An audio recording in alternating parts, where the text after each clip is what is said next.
अस्सलाम dear students, मैं हूं आपका फ़िज़िक्स टीचर और आज के लेक्चर सीरीज़ से हम एमसीक्यूज़ डिस्कस करना स्टार्ट कर रहे हैं। ठीक है, और आज के लेक्चर के अंदर हम एमसीक्यूज़ सेकेंड ईयर से स्टार्ट कर रहे हैं, जो कि करंट इलेक्ट्रिसिटी चैप्टर नंबर 13 है। ठीक है, तो एमसीक्यूज़ डेली बेसिस पे हम कुछ कुछ करना स्टार्ट करेंगे। ठीक है, तो उम्मीद करता हूँ कि ये जो लेक्चर सीरीज़ आपको अच्छे से समझ में आएगी और ये जो एमसीक्यूज़ बेसिकली आपको हेल्पफुल भी रहेंगे आपके एंट्री टेस्ट के हवाले से। ठीक है, तो देख लेते हैं। पहला जो हमारे पास क्वेश्चन है, इस क्वेश्चन के अंदर आपसे पूछता है कि branch of physics which deals with the study of charges at rest. हमारे पास फिज़िक्स की वो ब्रांच जिसके अंदर आप चार्जेस रेस्ट की स्टडी करते हैं, तो उसे हम क्या कहते हैं। आपके पास ऑप्शन गिवन है, ए इलेक्ट्रोस्टैटिक, बी इलेक्ट्रोडायनेमिक्स, सी इलेक्ट्रोमैग्नेटिज्म्स और डी ऑप्शन है आपके पास मॉडर्न फिज़िक्स। जब आप चार्जेस एट रेस्ट का जिक्र करते हैं तब हमेशा इलेक्ट्रोस्टैटिक का ही हम जिक्र करते हैं। ठीक है, तो इस हिसाब से हमारे पास पहले क्वेश्चन का जो ऑप्शन बेसिकली ए अल्फ़ा बिल्कुल करेक्ट है। ठीक है, उसके बाद में क्वेश्चन नंबर दूसरा है। इस क्वेश्चन में आपसे पूछ रहा है कि the lightest particle in an atom is. तो एटम के अंदर बहुत से पार्टिकल्स हैं, ठीक है, जिसके अंदर आपके पास यहाँ पर ऑप्शन गिवन्स हैं कि इसमें से कौन सा हल्का पार्टिकल है, लाइटेस्ट पार्टिकल है एटम के अंदर। ठीक है, तो ऑप्शन आपके पास गिवन है neutron, proton, deuteron and D के अंदर आपका ऑप्शन है इलेक्ट्रॉन्स। ठीक है, तो एटम के अंदर जो हमारे पास बेसिकली लाइटेस्ट पार्टिकल होता है वो हमारे पास है इलेक्ट्रॉन। ठीक है, उसके बाद में क्वेश्चन नंबर थर्ड है हमारे पास। इस क्वेश्चन में आपसे पूछ रहा है the substance that is poor conductor of electricity and heat is called. ठीक है, तो आपसे पूछ रहा है वो हमारे पास एक ऐसे सबस्टेंस जिसके अंदर आपके पास लाइट जो है या हीट जो है वो कम पास हो, पुअर कंडक्टर हो, तो उस चीज़ को हम क्या कहते हैं। तो आपके पास ऑप्शन भी गिवन है। ए ऑप्शन के अंदर आपके पास कंडक्टर है, बी ऑप्शन के पास आपके पास इंसुलेटर है, सी ऑप्शन के पास अंदर आपके पास है मीडियम और डी ऑप्शन है उसके अंदर आपके पास है नन ऑफ दीज। ठीक है, तो आपका जो थर्ड नंबर क्वेश्चन है इसके अंदर हमारे पास जो इंसुलेटर होते हैं बेसिकली वो पुअर कंडक्टर होते हैं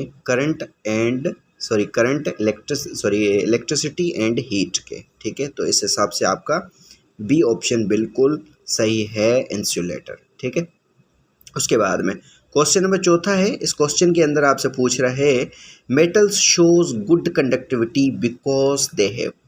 आपके पास पीरियडिक टेबल के अंदर जो भी मेटल्स हैं वो गुड कंडक्टिविटी क्यों रखते हैं, वो खासियत ये क्यों रखते हैं। ठीक है, बिकॉज अब रीज़न आपसे पूछ रहा है ऑप्शन के अंदर ही। ए ऑप्शन के अंदर आपसे पूछ रहा है small number of free electrons, B option के अंदर आपसे पूछ रहा है large number of free electrons, C option के अंदर आपसे पूछ रहा है large number of bound electrons, D option के अंदर आपसे पूछ रहा है कि नन ऑफ दीज। ठीक है, तो जब ही आपके पास मेटल्स होते हैं अगर वो उनके पास फ्री जो इलेक्ट्रॉन्स मौजूद होते हैं तब ही वो कंडक्टिविटी करते हैं। ठीक है, तो वहाँ पर मेटल के अंदर large number of free electrons मौजूद होते हैं तब ही वो हमारे पास गुड कंडक्टिविटी कर सकते हैं। तो बी ऑप्शन आपका बिल्कुल सही है। उसके बाद में क्वेश्चन नंबर 6 है। इस क्वेश्चन के अंदर आपसे पूछ रहा है टू अनलाइक चार्जेस। अनलाइक से मुराद है कि एक जैसे ना हो। जो हमारे पास एक जैसे चार्जेस नहीं होते हैं वो क्या करते हैं एक दूसरे को। ए ऑप्शन के अंदर आपके पास है अट्रैक्ट करते हैं एक दूसरे को, बी ऑप्शन के पास आपके पास है रिपेल करते हैं एक दूसरे को, सी ऑप्शन है उसके पास आपके पास हैं बोथ अट्रैक्ट एंड रिपेल करते हैं, डी जो ऑप्शन है आपके पास उसके अंदर नन ऑफ दीज, मतलब इसमें से कोई भी क्वेश्चन आंसर सूट नहीं करता इस क्वेश्चन के लिए। ठीक है, तो मैं आपको बताता चलूँ क्वेश्चन नंबर 6 है। इसके अंदर जो अनलाइक बेसिकली चार्जेस होती हैं जो एक दूसरे को क्या कर रही होती हैं, बेसिकली वो अट्रैक्ट करती हैं एक दूसरे को, ठीक है। जो अनलाइक चार्जेस होती हैं वो एक दूसरे को हमेशा अट्रैक्ट करती हैं, ठीक है। तो ए ऑप्शन आपका बिल्कुल सही है। उसके बाद में क्वेश्चन नंबर 7 है।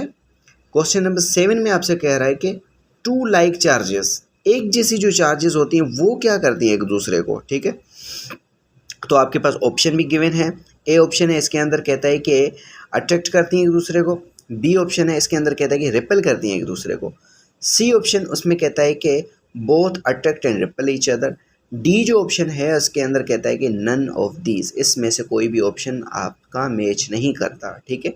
तो लाइक जो एक जैसी जो चार्जेस होती हैं वो हमेशा एक दूसरे को रिपेल करती हैं, तो बी ऑप्शन आपका बिल्कुल सही है, ठीक है। उसके बाद में क्वेश्चन नंबर 8 है। इस क्वेश्चन नंबर 8 है। इस क्वेश्चन के अंदर आपसे पूछा जा रहा है कि SI unit of charge is, तो चार्ज जो बेसिकली है उसका एसआई सिस्टम यूनिट के अंदर इसका यूनिट क्या होगा। तो आपके पास ऑप्शन भी गिवन है। ए ऑप्शन है, इसके अंदर ए जूल, बी ऑप्शन इसमें है वोल्ट, सी ऑप्शन के अंदर आपके पास है एम्पियर और डी ऑप्शन आपके पास है कूलम। तो एसआई सिस्टम के अंदर चार्ज का जो बेसिकली यूनिट होता है वो हमारे पास कूलम होता है, ठीक है। उसके बाद में क्वेश्चन नंबर 9 है। इस क्वेश्चन के अंदर आपसे पूछा जा रहा है how many electrons are there in 1 coulomb charge, ठीक है। तो एक कूलम चार्ज के अंदर आपके पास कितने इलेक्ट्रॉन्स आ सकते हैं, ठीक है। ऑप्शन के अंदर आपके पास ऑप्शन भी गिवन है यहाँ पर। ए ऑप्शन के अंदर आपसे कह रहा है कि 0 होंगे। बी ऑप्शन के अंदर आपसे पूछा जा रहा है कि 1.6 इंटू 10⁻90 होंगे। सी ऑप्शन के अंदर आपसे कहा जा रहा है कि 6.25 इंटू 10⁻18 होंगे। डी ऑप्शन के अंदर आपसे कहा जा रहा है कि 9.1 इंटू 10⁻31 होंगे, ठीक है। तो how many electrons are there in 1 coulomb charge, तो कितने इलेक्ट्रॉन आ सकते हैं एक कूलम चार्ज के अंदर ही, ठीक है। तो ये तो बेसिकली आप निकाल भी सकते हैं, लेकिन आपको अंदाज़ा होना चाहिए कि बेसिकली एक कूलम चार्ज के अंदर आपके पास जो इलेक्ट्रॉन्स होते हैं बेसिकली वो होते हैं हमारे पास 6.25 इंटू 10⁻18 इलेक्ट्रॉन्स, ठीक है। और ये आपको जहन में रखनी चाहिए, ठीक है। लेकिन ये आप निकाल भी सकते हैं, लेकिन यहाँ पर आप ऑप्शन भी आपके पास गिवन है और ये इजी भी है आपको जहन में रखना, और ये आप इजीली कर भी सकते हैं, ठीक है। उसके बाद में क्वेश्चन नंबर हमारे पास 10वां है। क्वेश्चन नंबर 10 है। इस 10 क्वेश्चन के अंदर आपसे क्या कहा जा रहा है, कह रहे हैं कि Coulomb's law describe the force, कहता है कूलम्स जो लॉ है उसके अंदर फोर्स को कैसे डिस्क्राइब करते हैं। टू कह रहा है कि ए ऑप्शन भी हमारे पास गिवन है। ऑप्शन नंबर ए है, इसके अंदर आपसे कहा जा रहा है between 2 hard metallic spheres. B option है, इसके अंदर आपसे कहा जा रहा है between 2 billiard balls. C option के अंदर आपसे कहा जा रहा है between 2 point charges. D option के अंदर आपसे कहा जा रहा है नन ऑफ दीज। तो जब आप पढ़ते हैं कूलम्स लॉ, तो कूलम्स लॉ के अंदर जो बेसिकली फोर्सेस होती हैं उनको डिफाइन किया जाता है बिटवीन 2 पॉइंट चार्जेस के बीच में ही, ठीक है। तो इस हिसाब से आपका जो सी ऑप्शन बिल्कुल करेक्ट है, ठीक है। उसके बाद में आपके पास क्वेश्चन नंबर 11 है। तो क्वेश्चन नंबर 11 के अंदर देख लेते हैं बेसिकली कौन सा क्वेश्चन है, इसके अंदर आपसे क्या पूछा जा रहा है। क्वेश्चन नंबर 11 है। इस क्वेश्चन के अंदर आपसे पूछा जा रहा है Coulomb's force between 2 point charges depends upon, ठीक है। क्वेश्चन नंबर 10 इसके अंदर आपसे पूछा जा रहा था कि फोर्स कौन सी होती है कूलम्स के अंदर। अब इसमें पूछा जा रहा है कि कूलम्स फोर्स के अंदर आप 2 पॉइंट चार्जेस का जिक्र करते हैं ना, बेसिकली वो डिपेंड किस पर करती हैं। ऑप्शन भी आपके पास गिवन है, the amount of charges on them, A option के अंदर। बी ऑप्शन के अंदर कहा जा रहा है कि the distance between them. C option के अंदर आपसे कहा जा रहा है the medium in which they are placed. D option के अंदर आपसे आपके यहाँ पर कहा जा रहा है ऑल ऑफ दी अबोव। तो इस ऑप्शन में से कौन सा ऑप्शन आपका बिल्कुल ही करेक्ट है। तो डी जो बेसिकली ऑप्शन होता है वो बेसिकली करेक्ट है।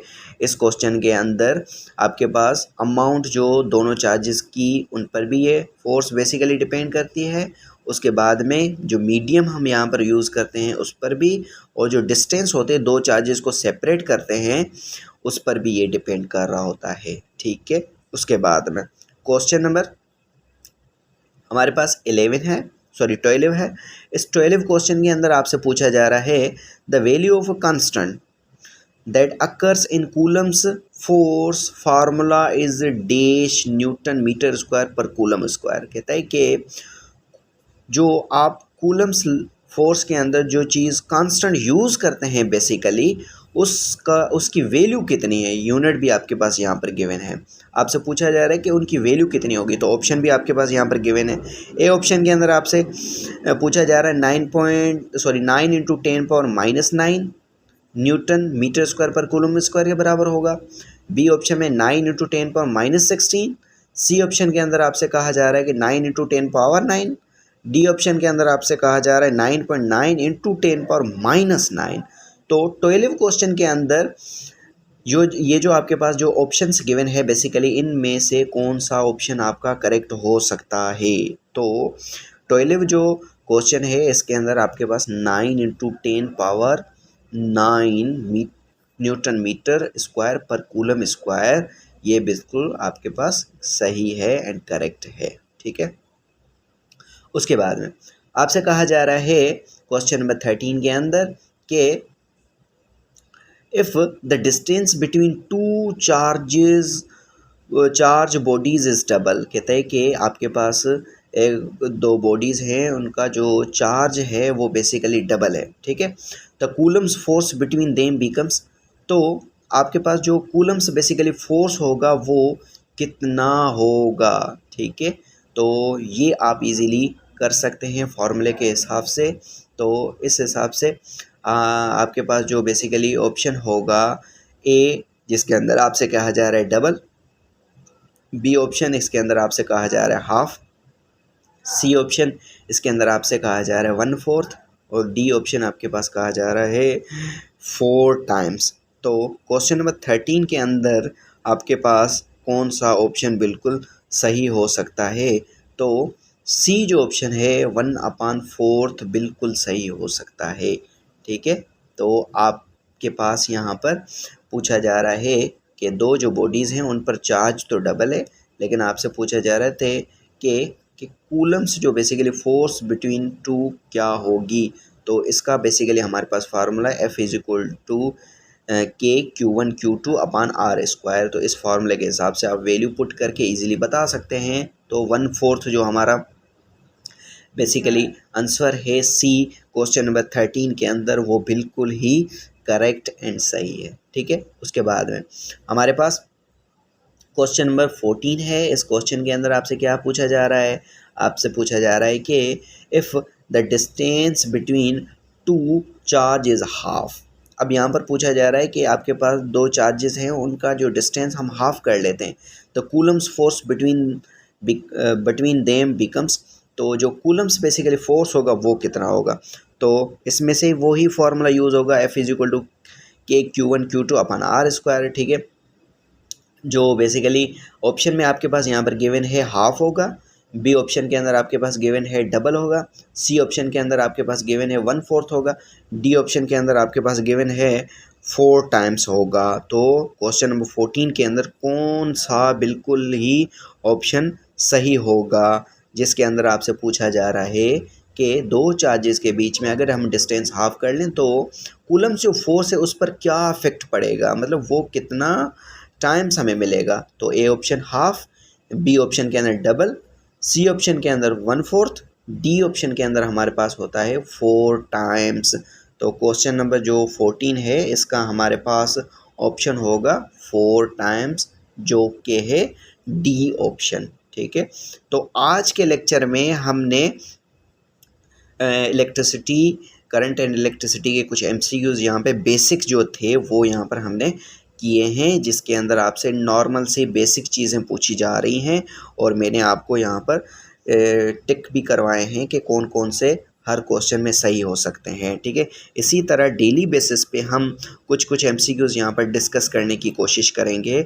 उम्मीद करता हूँ कि आज का जो मेरा लेक्चर है जिसके अंदर हमने एमसीक्यूज़ यहाँ पर डिस्कस किए, ठीक है, वो आपको अच्छे से समझ में आए होंगे और मज़ीद इन्हीं से ही रिलेटेड, इस चैप्टर से ही रिलेटेड और डिफरेंट जो हमारे पास चैप्टर्स हैं उन्हीं से ही रिलेटेड मैं डेली बेसिस पर एमसीक्यूज़ डिस्कस करूँगा और यूट्यूब पर अपलोड भी करता रहूँगा, ठीक है।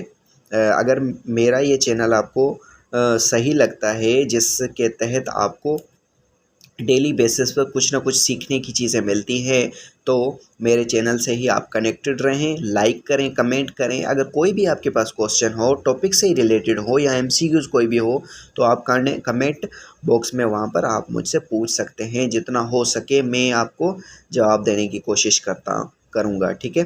थैंक यू एंड अल्लाह हाफ़िज़।